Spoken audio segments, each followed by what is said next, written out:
Esta semana el Papa León XIV ha abordado temas sobre el diálogo con el mundo económico, la unidad entre los cristianos y se encontró con los prelados del Tribunal Apostólico de la Rota Romana. El Papa recibió en audiencia a empresarios del sector energético y de minerales críticos que operan en América Latina y el Caribe. El encuentro organizado por la Pontificia Comisión para América Latina forma parte de la iniciativa Construyendo Puentes que promueve el diálogo entre la Iglesia, empresas, universidades y comunidades. En la reunión se abordaron los desafíos y oportunidades del sector energético con un enfoque centrado en el desarrollo sostenible, la justicia socioclimática y el cuidado de la casa común. El método de trabajo se basó en la escucha, el discernimiento comunitario y la promoción de una transición justa. El Papa animó a impulsar procesos que garanticen una vida digna para todos, en armonía con el mensaje social de la Iglesia. Y en la Basílica de San Pablo Extramuros, el Papa León XIV presidió las segundas vísperas que cerraron la Semana de Oración para la Unidad de los Cristianos. Con un fuerte llamado a la comunión, el Papa recordó que las divisiones entre cristianos no apagan la luz de Cristo, pero sí oscurecen su rostro ante el mundo. Inspirado en la conversión de San Pablo, subrayó que todo verdadero encuentro con el Señor transforma la vida y la misión. La settimana di preghiera per l'unità dei cristiani ci chiama ogni anno. Queridos hermanos, la Semana de Oración por la Unidad de los Cristianos nos llama cada año a renovar nuestro compromiso común en esta gran misión, conscientes de que las divisiones entre nosotros, si bien no impiden que brille la luz de Cristo, hace, sin embargo, más opaco aquel rostro que debe reflejarla sobre el mundo. Siamo uno. Lo siamo già, riconosciamolo. Somos uno, ya lo somos, reconozcámoslo, experimentémoslo, manifestémoslo. El pontífice animó a caminar juntos, comunicar la fe con una sola voz y sanar la memoria histórica como camino hacia la plena unidad. Por último, en otra audiencia, León XIV se dirigió a los miembros del Tribunal Apostólico de las dimensiones inseparables del ejercicio de la justicia. Alertó contra dos riesgos, una compasión que relativiza la verdad y una verdad aplicada sin misericordia. Cari amici, la vostra missione è alta. Ustedes están llamados a custodiar la verdad con rigor, pero sin rigidez, y a ejercer la caridad sin omisión. En este equilibrio, que es en realidad una profunda unidad, se debe manifestar la verdadera sabiduría jurídica cristiana. Si deve manifestare la vera sapienza giuridica cristiana. León XIV ha pedido que el servicio a la verdad en la caridad debe resplandecer en toda la labor de los tribunales eclesiásticos y que sea apreciado especialmente por los fieles involucrados, por aquellos que son la salvación de las almas y que el juez está llamado a ser también un agente de paz.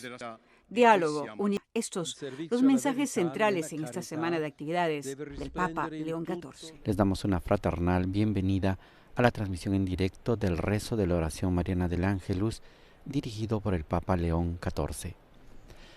Como hemos señalado al inicio de la transmisión, estamos en este cuarto domingo del tiempo ordinario y la liturgia nos presenta en las lecturas del día el Evangelio según San Mateo, capítulo 5, versículos del 1 al 12, que nos hablan de las bienaventuranzas. Y seguramente este tema de las bienaventuranzas, ese nuevo mandamiento que Jesús deja a sus discípulos y a la humanidad, estará al centro de la catequesis del Papa León XIV en este domingo 1 de febrero. Ahora escuchemos al Papa León XIV, que ya está acercándose desde la ventana del Palacio Apostólico. Cari fratelli e sorelle, buona domenica. Queridos hermanos y hermanas, feliz domingo. Nella liturgia di oggi viene proclamata una pagina splendida della buona notizia. En la liturgia de hoy se proclama una página espléndida de la buena noticia que Jesús anuncia a toda la humanidad, el Evangelio de las bienaventuranzas.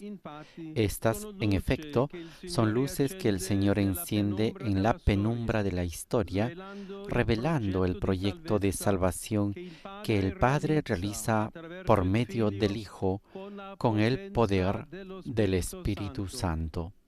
Sul monte, Cristo consegna ai discepoli la legge nuova. En el monte, Cristo entrega a los discípulos la ley nueva, que está escrita en los corazones, ya no escrita en la piedra. Es una ley que renueva nuestra vida y la hace buena, aun cuando ante el mundo parezca fracasada y miserable.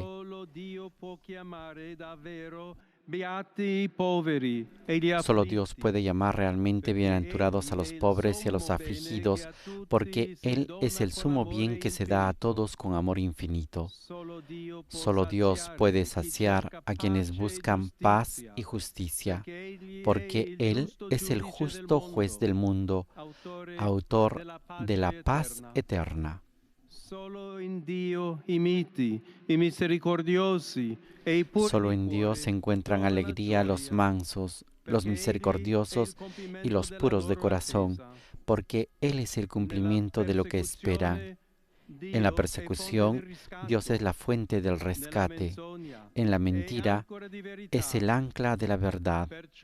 Por eso Jesús proclama: alégrense y regocíjense. Queste beatitudini restano un paradosso solo per chi ritiene che Dio sia diverso. Estas bienaventuranzas son una paradoja solo para quien considera que Dios es diferente de cómo Cristo lo revela. Quien espera que los prepotentes sean siempre dueños de la tierra, permanece sorprendido ante las palabras del Señor. Quien está acostumbrado a pensar que la felicidad pertenece a los ricos, podría creer que Jesús sea un iluso. Y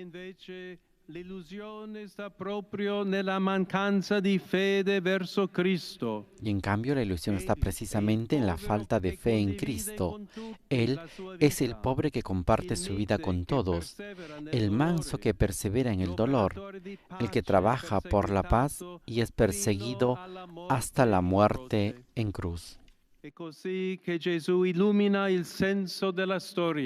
De este modo Jesús ilumina el sentido de la historia, no la que escriben los vencedores, sino la que Dios realiza salvando a los oprimidos. El Hijo mira al mundo con el realismo del amor del Padre. En el lado opuesto están, como decía el Papa Francisco, los profesionales de la ilusión. No hay que seguirlos a estos, porque son incapaces de darnos esperanza.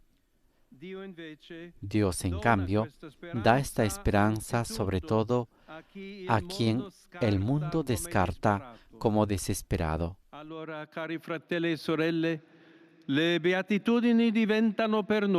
Entonces, queridos hermanos y hermanas, las bienaventuranzas son para nosotros una prueba de la felicidad, llevándonos a preguntarnos si la consideramos una conquista que se compra o un don que se comparte, si la reponemos en objetos que se consumen o en relaciones que nos acompañan. De hecho, es a causa de Cristo y gracias a Él que la amargura de las pruebas se transforma en la alegría de los redimidos. Jesús no habla de una consolación lejana, sino de una gracia constante que nos sostiene siempre, sobre todo en la hora de la aflicción. Las bienaventuranzas se elevan a los humildes y dispersan a los soberbios de corazón. Por eso, pidamos la intercesión de la Virgen María, sierva del Señor, que todas las generaciones llaman bienaventurada.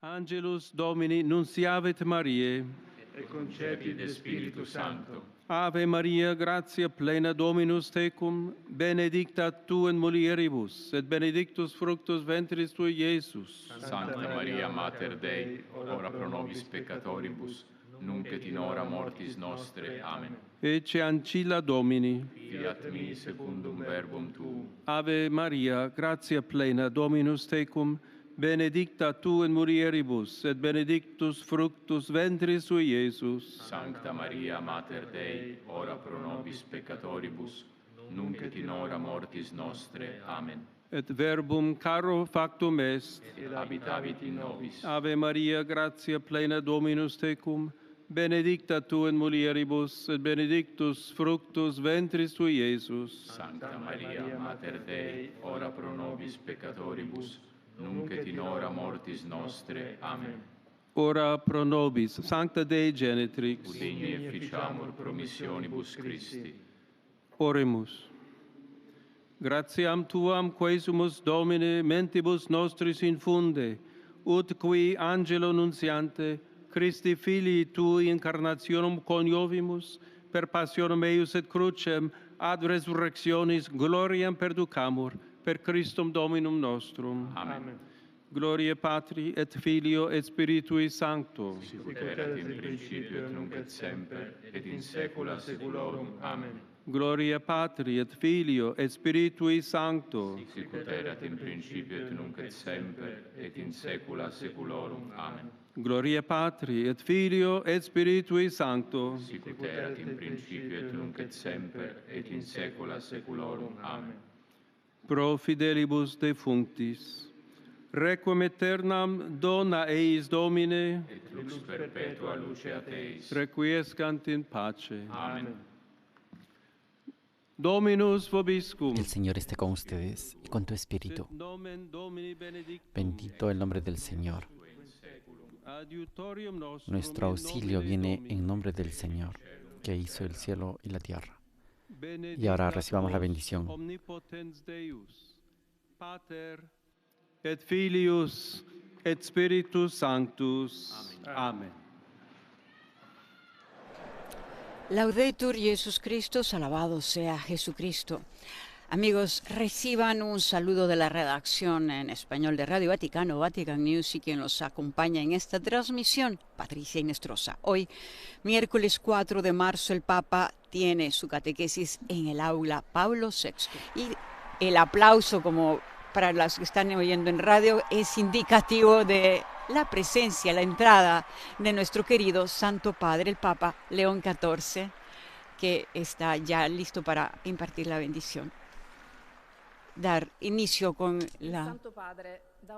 dar inicio a la audiencia general, introduciéndola con el signo de la cruz y el texto litúrgico. Escuchemos el texto litúrgico en distintos idiomas. Nel nome del Padre, del Figlio e dello Spirito Santo. La pace sia con voi.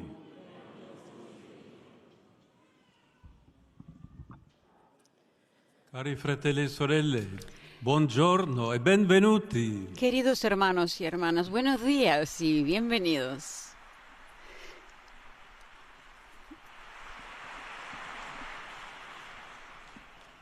La Constituzione conciliare Dei Verbum, La Constitución Conciliar Dei Verbum, sobre la cual estamos reflexionando en estas semanas, indica en la Sagrada Escritura, leída en la tradición viva de la Iglesia, un espacio privilegiado de encuentro en el que Dios sigue hablando a los hombres y a las mujeres de todos los tiempos, para que, escuchándolo, puedan conocerlo y amarlo.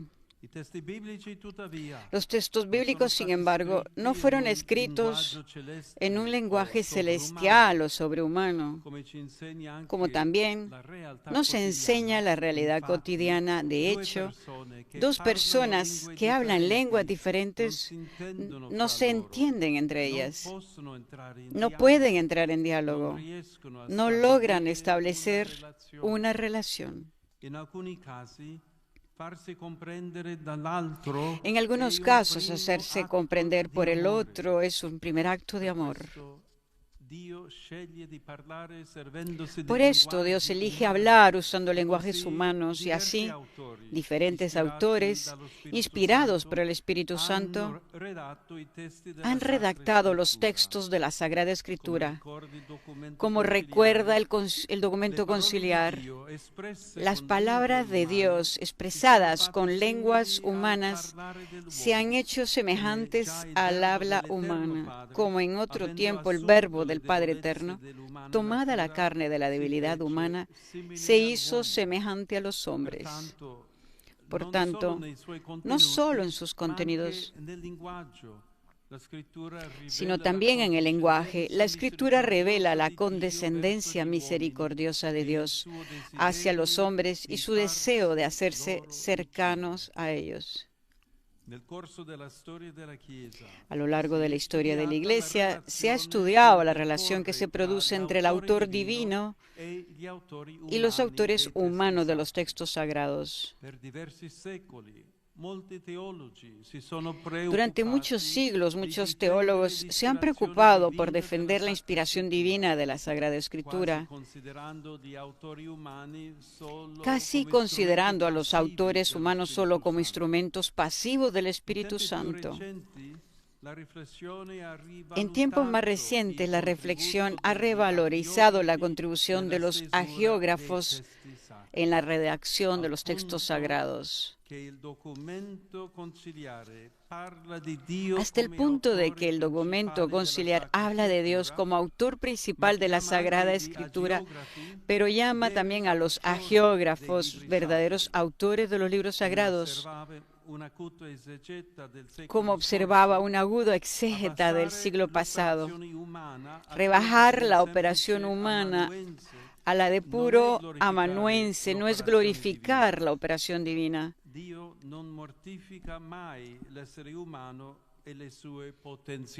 Dios no mortifica nunca al ser humano y sus potencialidades. Por tanto, si la Escritura es palabra de Dios en palabras humanas, cualquier aproximación a ella que descuide o niegue una de estas dos dimensiones resulta parcial. De ello se desprende que una correcta interpretación de los textos sagrados no puede prescindir del ambiente histórico en el que estos han madurado y de las formas literarias utilizadas. Es más, la renuncia al estudio de las palabras humanas de las que Dios se ha servido corre el riesgo de dar lugar a lecturas fundamentalistas o espiritualistas de la Escritura, que traicionan su significado. Este principio vale también por el anuncio de la palabra de Dios. Si pierde contacto con la realidad, con las esperanzas y los sufrimientos de los hombres, si utiliza un lenguaje incomprensible, poco comunicativo o anacrónico, resulta ineficaz. En cada época, la Iglesia está llamada a proponer de nuevo la palabra de Dios con un lenguaje capaz de encarnarse en la historia y de alcanzar los corazones. Como recordaba el Papa Francisco, cada vez que intentamos volver a la fuente y recuperar la frescura original del Evangelio, brotan nuevos caminos, métodos creativos, otras formas de expresión, signos más elocuentes, palabras cargadas de renovado significado para el mundo actual.